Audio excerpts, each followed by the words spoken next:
Sir. Thank you. உனக்கு all the best. Charu, Dharshini answer sheet கொடுத்ததுக்கப்புறம் என்ன பேச்சு? Sorry ma'am. எல்லாம் கவனிங்க. பெல் அடிச்ச உடனே தான் ஆன்சர் ஷீட்டில் கை வைக்கணும். அது வரைக்கும் யாரும் ஆன்சர் ஷீட்டில் கை வைக்கக்கூடாது. Yes ma'am. Okay ma'am. Kavya, all the best டி. உனக்கும் ஆல் த பெஸ்ட் டி. நல்லா பண்ணு சரியா? எனக்கு நிஜமாவே ரொம்ப பயமாக இருக்குது கவ்யா. எதுவுமே மைண்டில் இல்லை, எல்லாமே பிளாங்காக இருக்குது. இல்லை இல்லை, அதெல்லாம் ஒன்றும் இல்லை. நீ நல்லா பண்ணுவேன், எனக்கு நம்பிக்கை இருக்குது. ஸ்டூடெண்ட்ஸ் எல்லாம் பெல் அடிச்சதுக்கு அப்புறம் தான் எழுத ஆரம்பிக்கணும், சரியா? Okay sir. Yes sir. பாவுண்டி, வைஷ்ணவி மட்டும் தனியாக மாட்டிக்கிட்டா. ஆமாடி, அவ எப்படி மேனேஜ் பண்ண போறாளோ தெரியல. Hi. Excuse me ma'am, she is talking to me. Vaishnavi, why are you talking? No ma'am. Students கவனிங்க. பெல் அடிச்சோன்னு தான் எல்லாரும் ஆன்சர் ஷீட்டில் கை வைக்கணும். அது வரைக்கும் யாரும் எழுதக்கூடாது. வைஷ்ணவி, உனக்கு பின்னாடி பேர் ஒரு பையன் தூங்கிட்டு இருக்கான், அவனை எழுப்பிடு. எக்ஸாம் ஹாலில் கூட வந்து தூங்கிட்டு இருக்கான். Okay ma'am. டேய் குண்டா, எழுந்துடுறா, மேம் வராங்க. இவன் தூங்குற தூக்கத்துக்கு இன்னும் 4 நாளான கூட எந்திரிக்க மாட்டான் போல. நம்மளை மட்டும் இப்படி தனியாக மாட்டி விட்டாங்க. சாரு நல்ல ஜாலியாக தர்ஷினி பக்கத்தில் இருக்கா. என் பேரையும் பேசாமல் சீல வச்சிருக்கலாம், இல்லை டீலையாவது வச்சிருக்கலாம். கேர்ள்ஸ் எழுத ஸ்டார்ட் பண்ணுங்க. ஸ்டூடெண்ட்ஸ் எல்லாம் எழுதலாம். Okay sir. Okay sir.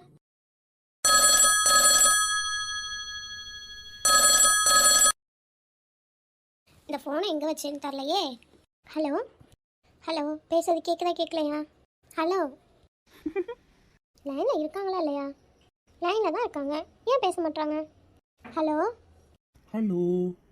கால் பண்ணிட்டு பேசாமல் இருந்தால் என்ன அர்த்தம்? சும்மா கலாய்ச்சேன்.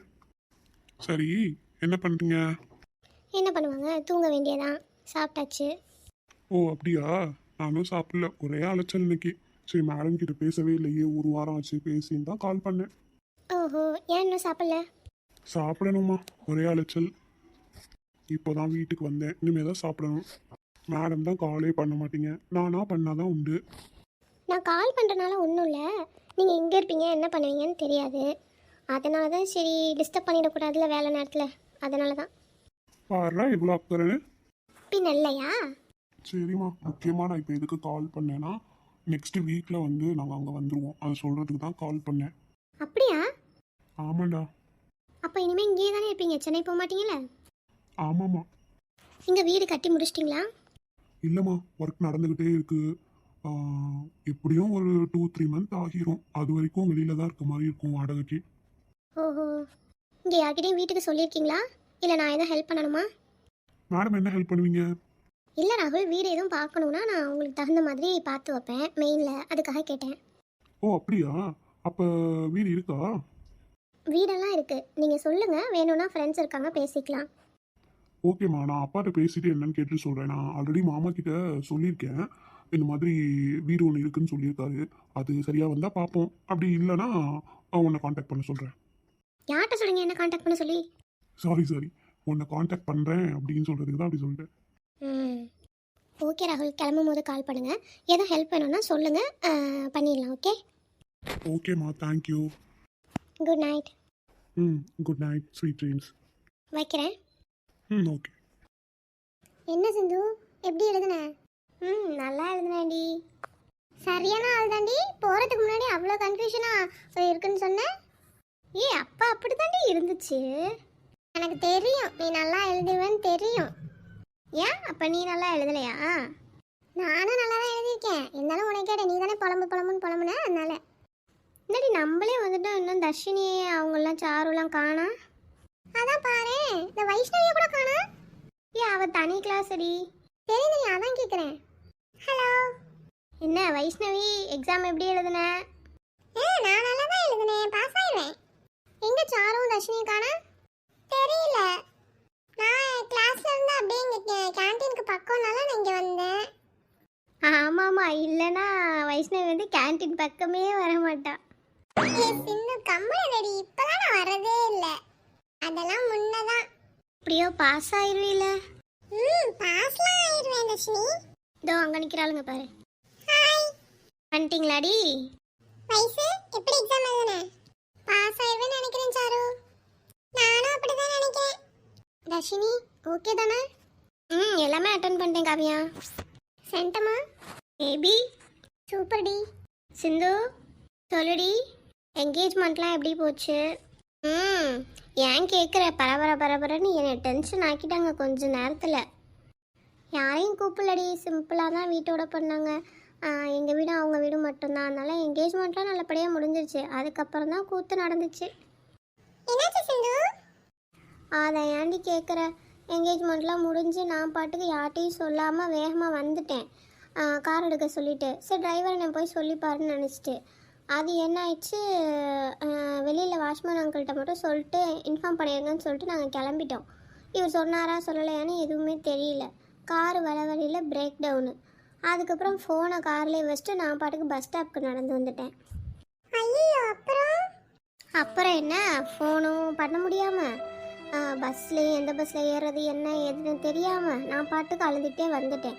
நல்ல வேலைக்கு அப்புறம் சந்துரு வந்தார்.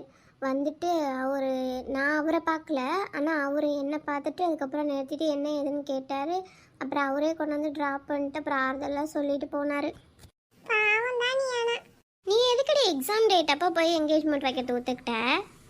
நான் எங்கே ஒத்துக்கிட்டேன்? இவங்க யதார்த்தமாக தான் வச்சாங்க. இப்போ ஒரு 10 நாள் 20 நாளில் மேரேஜ் வச்சிடலாம், எக்ஸாம் முடிஞ்சுன்னு வச்சாங்க.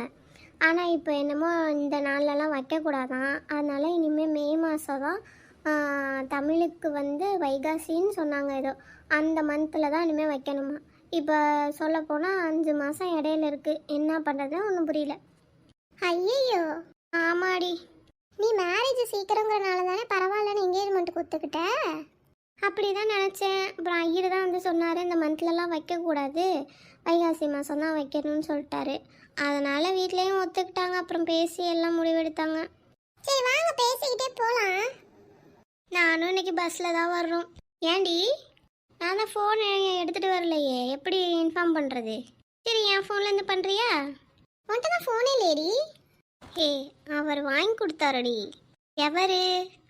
கிண்டல் பண்ணாதடி. எவருடி? எனக்கும் தெரியாதுடி. அந்த அவர் எவரு? கவியா நீயுமா? நிஜமா தெரியாதுடி. ஏன் அவங்க அண்ணன் உன்கிட்ட சொல்லலை எதுவும்?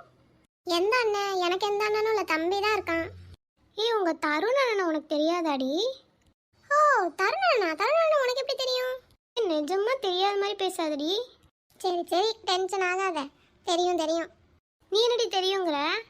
என்னோட கசன்டி அவங்களுக்கு இவளை பொண்ணு கேட்டிருக்காங்க. 2 வீட்லயும் ஒத்துக்கிட்டாங்க. பட் ஆனால் இன்னும் எதுவும் வேற எதுவும் பேசல. பாரா இது எப்போ நடந்துச்சு? அது கொஞ்ச நாளாவே நடந்துகிட்டு இருக்கு. ஆனால் மேடம் என்கிட்ட எதுவுமே சொல்லலை. எப்போ சொல்லுவாங்கன்னு பார்த்தேன். எங்கள் வீட்டில் சொல்லிட்டாங்க. நான் சொல்லக்கூடாதுலாம் நினைக்கலடி. எதுவுமே ஃபிக்ஸ் ஆகாமல் நம்ம பாட்டுக்கு சொல்லி அப்புறம் என்ன பண்ணுறது? ஓ அப்போ ஃபோன் வாங்கி கொடுக்கும் போதெல்லாம் ஃபிக்ஸ் ஆகாமல் எதுக்கு ஃபோன்லாம் வாங்குனீங்க? மற்றவங்ககிட்ட சொல்கிறதுக்கு பரவாயில்ல, என்கிட்ட சொல்கிறதுக்கு என்னம்மா உனக்கு? கரெக்டு தான், உன்கிட்டயாவது சொல்லியிருக்கணும் தாண்டி. ஆனால் நீ முன்ன மாதிரி பேச மாட்டல, அதனால தான் நான் சொல்லலை. அது உன் மைண்ட் செட்டுடி. அவன் நல்லா தான் பேசுகிறா. ஆமாம் அது உன்னோட நினப்பு தான். நான் உன்கிட்ட நார்மலாக தான் இருக்கேன். Anyway congratulation Dharshini. வாழ்த்துக்கள். Congrats D. தேங்க்யூ எல்லாத்துக்கும். சரி வாங்க, அப்புறம் பஸ்ஸில் போகணுன்னா பஸ் போயிடும். இங்கேருந்து நம்ம அவ்வளோ தூரம் நடந்து வேற போகணும். எல்லாரும் ரெஸ்ட் ரூம் போயிட்டு போயிடலாம்டி. ஆமாம் வாங்க போகலாம்.